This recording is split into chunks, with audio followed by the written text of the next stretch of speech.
안녕하십니까. 좌포 김종성입니다. 집값이 더 오를까요?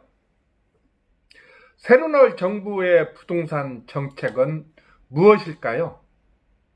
그게 궁금하지 않나요? 2019년 11월 6일 이달 초에 정부에서는 민간 택지 분양 상한제를 전격 발표했습니다. 부동산을 잡으려고 했죠. 그러면서 또 일산, 부산, 남양주의 조정지역을 해제하기도 했습니다. 그런데 이상하게 정부의 부동산 정책이 나오고 나면 왜 집값이 오를까요? 이런 현상을 보고 정부에서도 상당히 당황하지 않았을까요? 또 많은 사람들도 이런 현상에 적응이 안 되고 당황하고 있을 것입니다. 지금 상한제를 발표한 지 2주가 지났습니다.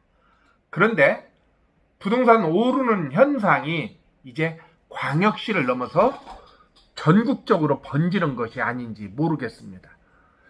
지금 여기저기 통계 수치에 의하면 상당히 많이 움직이고 있는 겁니다. 원인이 어디에 있을까요?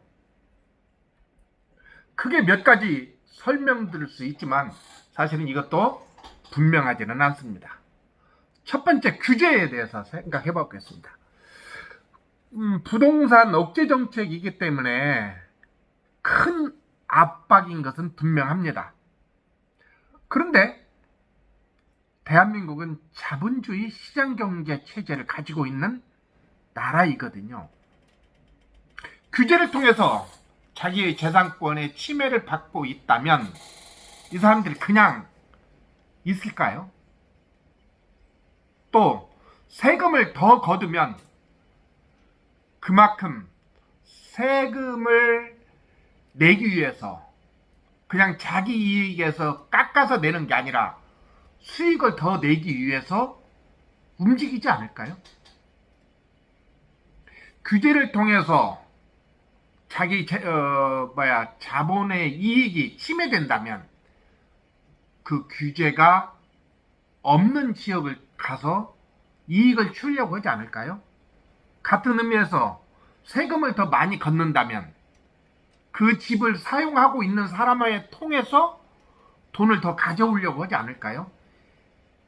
이것이 시장경제 체제 아닌가요? 저는 이것이 심리적으로 작동하기 때문에 그렇다고 그렇게 생각을 합니다. 또 하나, 왜 잘 나가는 사람들, 부자들, 강남에 있는 사람들, 왜 그 사람들은 집을 안 팔까요? 우리가 청문회에서 수없이 보고 왔잖아요. 장관 임명할 때 청문회 하면 많은 사람들이 강남에 집을 가지고 있더라고요. 그런데 우리가 그 사람들 집을 팔았다 그 얘기 들었나요? 물론 일부는 그런 사람도 있겠죠. 그런데 공직자 재산 명세 신고를 보면 그렇지 않은 경우가 많더라고요. 그 사람들은 안 팔잖아요. 그러지 않나요? 그 다음에 두 번째로 공급 말을 해보겠습니다. 공급. 정부에서는 3기 신도시를 발표하면서 수도권 30만 호 건설을 발표했습니다. 그리고 교통망도 며칠 전이에요. 11월 31일에 수도권 교통망도 발표했죠. 그런데 이상할이 많지 최근에 사람들이 주택 선호도는 서울 그리고 신축을 선호하고 있다는 겁니다. 이것을 제가 지금 이상할이 많지 그렇게 얘기했는데 사실 이게 이상하다고 말하는 제가 이상한 사람 아닐까요? 이건 당연하지 않습니까? 왜? 서울의 집을 사야 오르니까. 그리고 지금 사람들은 새 집을 선호하잖아요. 이제 다음 달 12월 1일부터 종합부동산세 세금을 내야 됩니다. 그러다 보니까 여기저기 뉴스에서 많은 뉴스가 양산되고 있는데 그 뉴스를 보면 사람들이 부동산세, 종합부동산세 때문에 부담을 가져서 집을 처분하려고 한다. 그런 얘기가 나옵니다. 그게 사실일까요? 종합부동산세에 대한 압박이 집을 팔 수 있도록 유도할까요? 더군다나 세금은 순차적으로 계속 오른다고 합니다. 그런데 사람들 심리 안에는 세금보다 더 많은 집값 상승 때문에 버티는 사람들이 더 늘지 않을까 그런 생각이 듭니다. 여러분들은 어떻게 생각해요? 여러분들 같으면 집을 팔을까요? 아니면 버틸까요?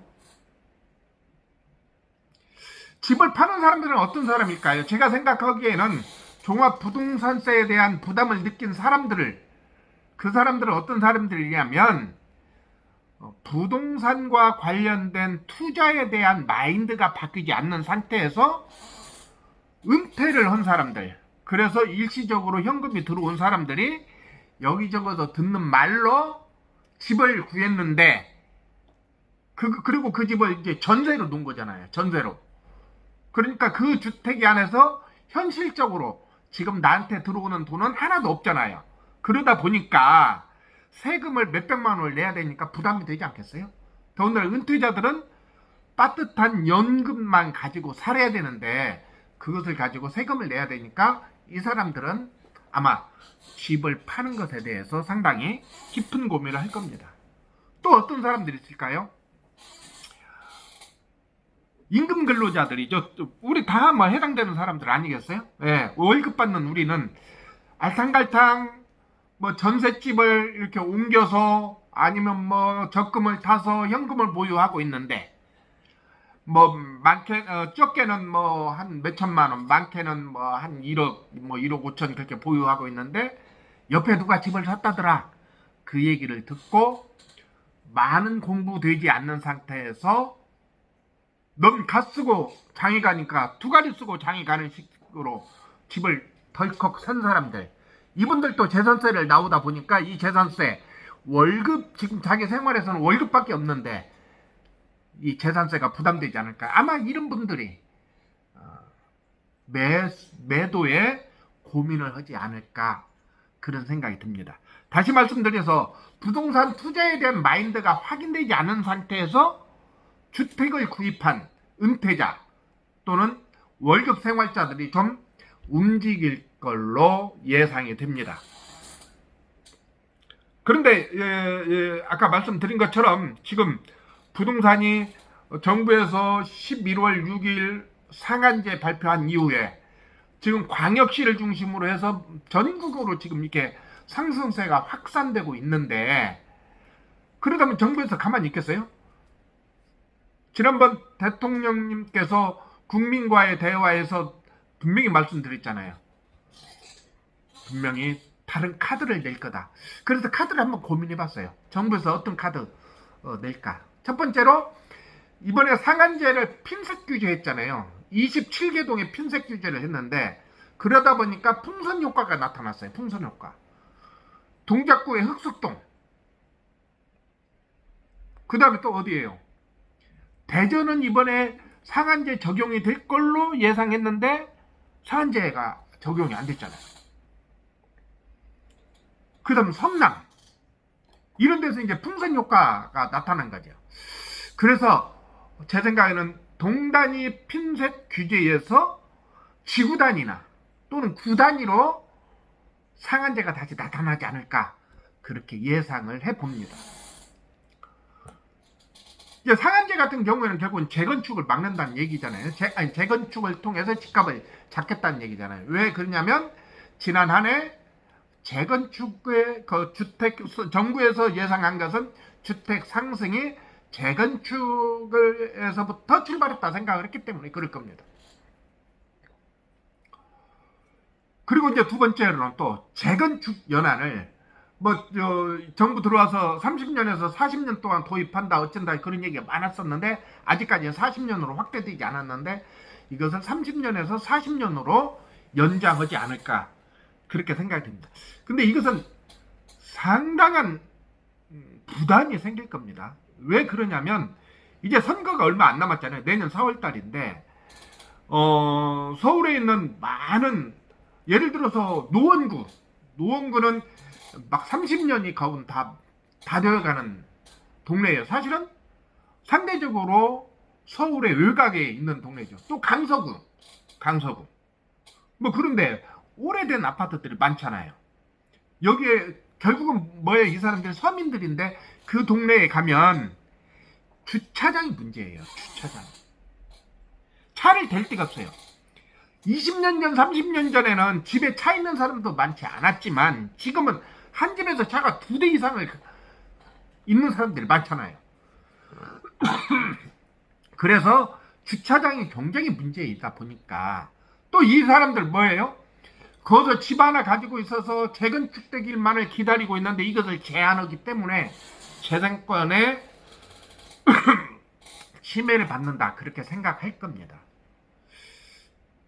그 다음에 세 번째 뭘까요? 세 번째, 유동성 문제죠. 과연 이 돈이 어디로 갈까? 그러니까 백약이 무효예요. 제 생각은 백약이 무효. 근데 2020년에는 또 토지 보상으로 풀리는 유동자금은 엄청난다고 죠. 뭐 일부에 의해서는 1000조라고 얘기도 있고 그러는데 이 유동성이 어디로 갈까요? 제가 보기에는 해답은 경제성장입니다. 경제를 살리면 집값도 잡힐 거예요. 근데 이 유동자산이 어디 갈 데가 없어요. 갈 데가. 이 유동자산이 산업 현장으로 들어가야 되는데 그게 안 되고 있어요. 그러다 보니 돈 가지고 있는 사람들이 어디를 가냐? 결국은 집을 사러 가지 않겠나? 그런 생각이 듭니다. 그래서 지난번 제가 방송에서도 한번 말씀드렸는데 부동산 대책을 통해서 집을 가지고 있는 사람들 이렇게 잡는 것도 방법일 수 있지만 그보다도 더 중요한 것은 경제성장에 올인한다면 많은 부분에서 주택 문제가 해결되지 않을까? 저는 그렇게 생각이 듭니다. 오늘은 이렇게 정부에서 새롭게 나올 부동산 정책이 어떤 것인가, 거기에 대해서 이야기했습니다. 그럼 여기서 마치겠습니다. 안녕히 계세요.